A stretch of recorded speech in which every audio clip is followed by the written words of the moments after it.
Assalamu alaikum. In this video lecture, we will discuss parts of sentences. So let's start.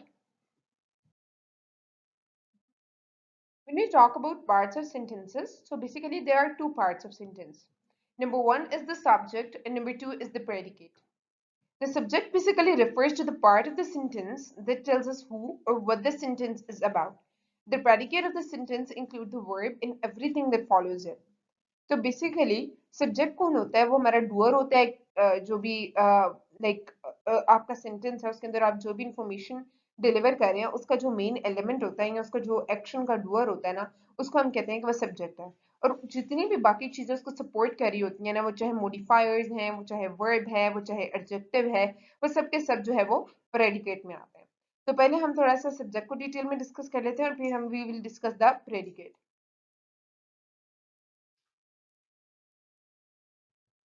So when we talk about subject, subject basically refers to the part of the sentence that tells us who or what the sentence is about.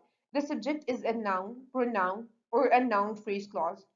ठीक है, अब जो subject होता है ना वो usually जो है ना वो सेंटेंस में या तो रिटन होता है डायरेक्टली और यहाँ रिटन नहीं होता, और वो यूजुअली अंडरस्टूड होता है कि इस सारे सेंटेंस में जो आपका सब्जेक्ट है ना, जो रेफरेंस पॉइंट है, वो आप खुद ही जो है ना वो इंडिकेटर आपको कोई ना कोई मिल जाता है कि आप उसको खुद ही से अंडरस्टैंड कर लेते हैं। जैसे फॉर एग्जाम्पल पहला है स्टूडेंट्स प्रोटेस्टेड। अब ये एक छोटा सा सेंटेंस है, इसमें जो स्टूडेंट्स है वो आपका सब्जेक्ट है और जो प्रोटेस्टेड है वो आपका प्रेडिकेट है। इसी तरह they did not go to school. अब इसमें ये जो दे है ये आपका सब्जेक्ट है, ठीक है। उसके अलावा स्कूल भी सब्जेक्ट है। इसी तरह the black cat was sleeping. अब इस केस में जो कैट है दैट इज योर सब्जेक्ट। इसी तरह that the students protested was not good. Again यहाँ पर स्टूडेंट्स है, तो स्टूडेंट्स क्या है? That is basically our subject.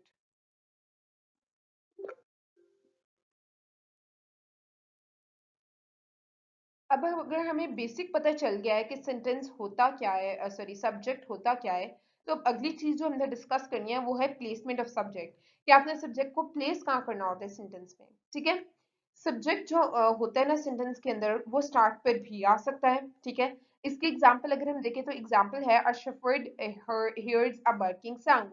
अब इसमें जो शेफर्ड है वो आपका सेंटेंस है और सेंटेंस का सब्जेक्ट है और वो स्टार्ट में आया है, वो मिड में भी आ सकता है। जैसे for example a barking sound a shepherd hears. अब इसमें जो शेफर्ड है ये सेंटर में आया है। इसी तरह आपके पास जो सब्जेक्ट होता है वो एंड में भी आ सकता है। अगेन अगर हम इसी सेंटेंस को मॉडिफाई करें तो अब the hills lives a shepherd. अब इसमें जो शेफर्ड है वो एंड पर आ रहा है, तो इसका मतलब सब्जेक्ट स्टार्ट में भी आ सकता है, मिड में भी आ सकता है और एंड पर भी आ सकता है।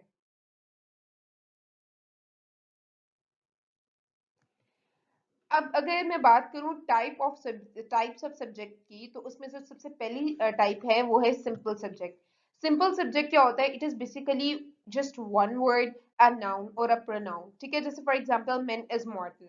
अब सीधी सीधी बात है, सीधा सा सब्जेक्ट है। जबकि दूसरा जो होता है उसमें क्या होता है कि that he tries to be immortal. ठीक है, ये थोड़ा ये भी आपके पास जो है ना वो सिंपल सी एग्जांपल ही है सिंपल सब्जेक्ट की। कंप्लीट सब्जेक्ट क्या होता है?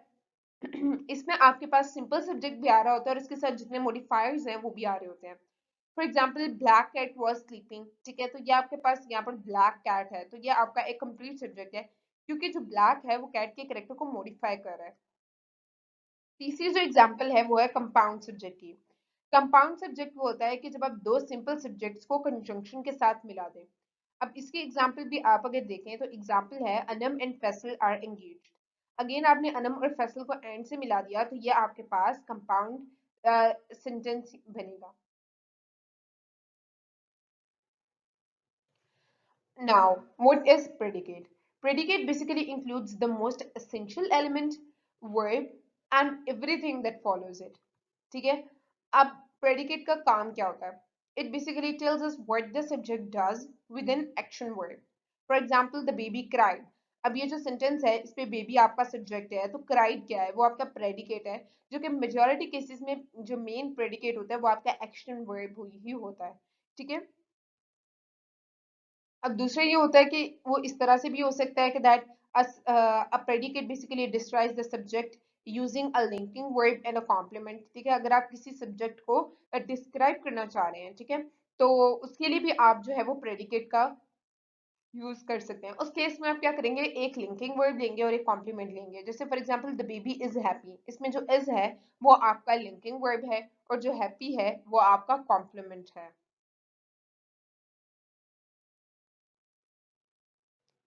अब अगर हम बात करें प्रेडिकेट्स की, तो इसी तरह प्रेडिकेट की टाइप्स की बेसिकली, तो इसकी भी डिफरेंट टाइप्स हैं। पहली टाइप है simple predicate. Simple predicate is basically the verb phrase alone.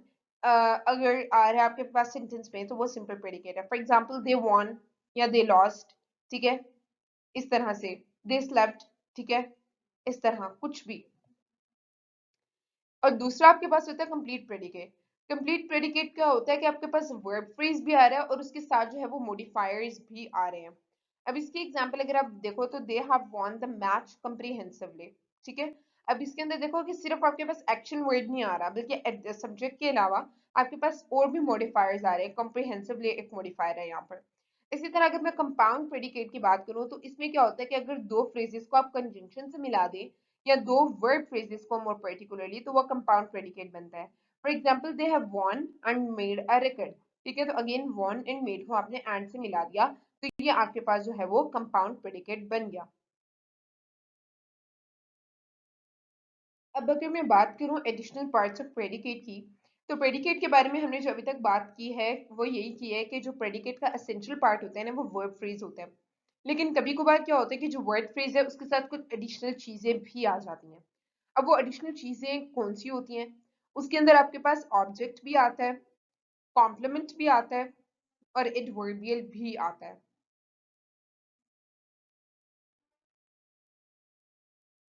अब what is object? Object is basically a noun phrase, pronoun, or a noun clause being acted upon by the verb. It is the answer to whom or what. यानी है कि आप usually क्या करते हो कि एक अगर मैं सिंपल सा सेंटेंस बना रही हूँ ना, तो मैंने एक सब्जेक्ट रखना है, एक मैंने वर्ब रखना है और एक मैंने ऑब्जेक्ट रखना है। For example Ali pledge cricket. Ali क्या है, वो सब्जेक्ट है। प्लेज क्या है, वो वर्ब है। और क्रिकेट क्या है, वो ऑब्जेक्ट है। तो ऑब्जेक्ट ऐसी चीज होती है जो कि नाउन फ्रेज भी हो सकता है, प्रोनाउन भी हो सकता है, और ये हमेशा आंसर कर रहा होता है कि आपका जो एक्शन है या जो वर्ब का एक्शन है वो किस चीज के ऊपर हो रहा है। अब इसके अगर आप एग्जांपल्स देखो, I taught the students, students यहाँ पर ऑब्जेक्ट है। I taught them again pronoun है, यहाँ पर जो ऑब्जेक्ट है। अब ऑब्जेक्ट्स दो तरह के होते हैं, या वो डायरेक्ट ऑब्जेक्ट होता है, या फिर जो है ना वो इनडायरेक्ट ऑब्जेक्ट होता है। अब इसकी एग्जांपल अगर आप देखो तो ये देखो, mom bot me a gift. अब इसके अंदर आपके पास डायरेक्ट ऑब्जेक्ट भी पड़ा हुआ है, इनडायरेक्ट ऑब्जेक्ट भी पड़ा हुआ है। Now your work is to identify which one is the direct object and which one is the indirect object. Me जो है ना वो इस केस में इनडायरेक्ट ऑब्जेक्ट है, क्योंकि वो आंसर कर रहा है हमारा जो क्वेश्चन है whom, यानी है कि माँ ने गिफ्ट दिया, किसको दिया, ठीक है। तो जो किसको आंसर कर रहा है ना वो हमारा इनडायरेक्ट ऑब्जेक्ट है, ठीक है। और जो गिफ्ट है वो हमारा डायरेक्ट ऑब्जेक्ट है, क्योंकि वो किसको आंसर कर रहा है, वो आंसर कर रहा है व्हाट, यानी है कि क्या दिया। वहां पर था किसको दिया और यहाँ पर है क्या दिया, ठीक है। अब यूजली अगर आपके पास दो सब्जेक्ट्स आते हैं ना, तो उसमें से जो पर्सन है ना वो हमेशा यूजुअली ऐसा होता है कि वो इनडायरेक्ट ऑब्जेक्ट को इंडिकेट कर रहा होता है, और जो थिंग होती है वो हमेशा जो है ना वो डायरेक्ट ऑब्जेक्ट ही को इंडिकेट कर रही होती है। अब अगर मैं कॉम्प्लीमेंट की बात करूं तो complement is basically a word or a group of words that is necessary to complete the meaning and other part of a sentence, ठीक है। सब्जेक्ट कॉम्प्लीमेंट हो सकता है, ऑब्जेक्ट कॉम्प्लीमेंट हो सकता है, एडजेक्टिव कॉम्प्लीमेंट हो सकता है और एडवर्बियल कॉम्प्लीमेंट हो सकता है। अब इसकी जो फर्दर डिटेल्स है वो अभी हम नेक्स्ट स्लाइड्स में देखेंगे। First of all, we will talk about the subject complement. A subject complement is basically the information after a linking verb to describe, identify or rename the subject of the clause. ठीक है। अब ये किस तरह से आप इस चीज को आइडेंटिफाई करेंगे, अब आप देखें, अब ये जो सब्जेक्ट कॉम्प्लीमेंट है वो नाउन भी हो सकता है। पर इसके लिए लव इज अ वर्च्यू। अब इसके अंदर जो लव है वो आपका क्या है, वो आपका सब्जेक्ट है। उसको कॉम्प्लीमेंट करने के लिए जो वर्ड वर्च्यू आ रहा है वो सब्जेक्ट कॉम्प्लीमेंट है। वो एक प्रोनाउन भी हो सकता है, इट इज आई। अब इस केस में जो आई है वो प्रोनाउन है जो कि आपका सब्जेक्ट कॉम्प्लीमेंट है, जो कि इट को कॉम्प्लीमेंट कर रहा है। इसी तरह एडजेक्टिव, यू लुक नाइस। अब इसमें जो नाइस है ये यू जो आपका सब्जेक्ट है उसको कॉम्प्लीमेंट कर रहा है। इसी तरह अब प्रीपोजिशन फ्रेज भी हो सकता है, the cat is in the bed. अब ये जो इन द बेड है ये कैट ही के बारे में इंफॉर्मेशन दे रही है, तो ये आपका अगेन जो है वो सब्जेक्ट कॉम्प्लीमेंट हो गया। अब ऑब्जेक्ट कॉम्प्लीमेंट क्या होता है? ऑब्जेक्ट कॉम्प्लीमेंट वो होता है जो कि डिस्क्राइब करता है या रीनेम करता है या कंप्लीट करता है ऑब्जेक्ट के मीनिंग को। ये भी अगेन नाउन हो सकता है, for example the committee had made him captain.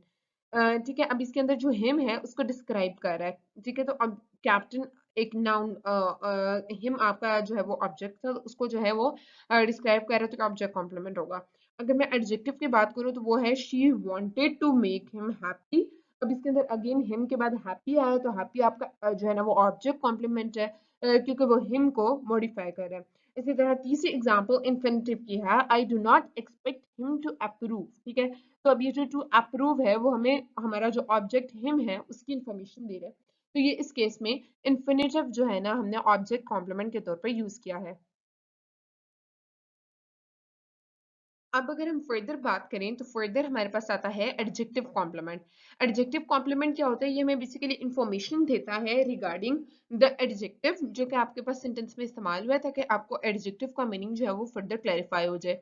अब जो एडजेक्टिव कॉम्प्लीमेंट होता है वो प्रीपोजिशनल फ्रेज भी हो सकता है। For example I made him happy, sorry I am happy with him. ठीक है, अब इसमें ये जो विद हिम है, ये आपका क्या है? ये आपका प्रीपोजिशनल फ्रेज है जो कि एडजेक्टिव कॉम्प्लीमेंट के तौर पर यूज हो रहा है। ठीक है, इसी तरह अगर मैं, क्योंकि ये हेल्प के जो है ना हैप्पी को मॉडिफाई कर रहा है। इसी तरह infinitive phrase I am very happy to know you. अब इसमें ये जो टू नो है ये आपका एडजेक्टिव कॉम्प्लीमेंट है, जो कि बेसिकली एक इन्फिनिटिव फ्रेज है जो कि हमें हैप्पी के बारे में इंफॉर्मेशन दे रहा है। इसी तरह एक नाउन क्लोज भी हो सकता है, I am happy that you have come. ठीक है, अगेन यहाँ पर जो दैट यू हैव कम है ये आपका नाउन क्लॉज है जो कि हमें हैप्पी के बारे में इंफॉर्मेशन दे रहा है, तो ये यहाँ पर as an adjective complement use हुआ है। अगर मैं फर्दर बात करूँ एडवर्बियल कॉम्प्लीमेंट की, तो एडवर्बियल कॉम्प्लीमेंट वो होता है जो रिक्वायर्ड होता है मीनिंग ऑफ वर्ब को फर्दर जो है ना वो मॉडिफाई करने के लिए। ठीक है, for example let the books B put on the shelf. अब ये जो ऑन द शेल्फ है ये हमें बता रहा है कि कहाँ रखनी है किताबें, रखने के एक्शन को फर्दर मॉडिफाई कर रहा है, तो इस वजह से एडजेक्टिव एडवर्बियल कॉम्प्लीमेंट होगा। इसी तरह the teacher sent the student home. अब इस केस में भी टीचर सेंट, अब यहाँ पर सेंट आपके पास वर्ब है, लेकिन होम क्या कह रहा है कि आपके जो एक्शन है भेजने का उसको मॉडिफाई कर रहा है कि अच्छा टीचर ने स्टूडेंट को घर भेज दिया, तो ये हो गया आपका adverbial complement. So this is all for today, इंशाल्लाह बाकी चीजें हम नेक्स्ट लेक्चर्स में कवर करेंगे। थैंक यू सो मच, अल्लाह हाफिज।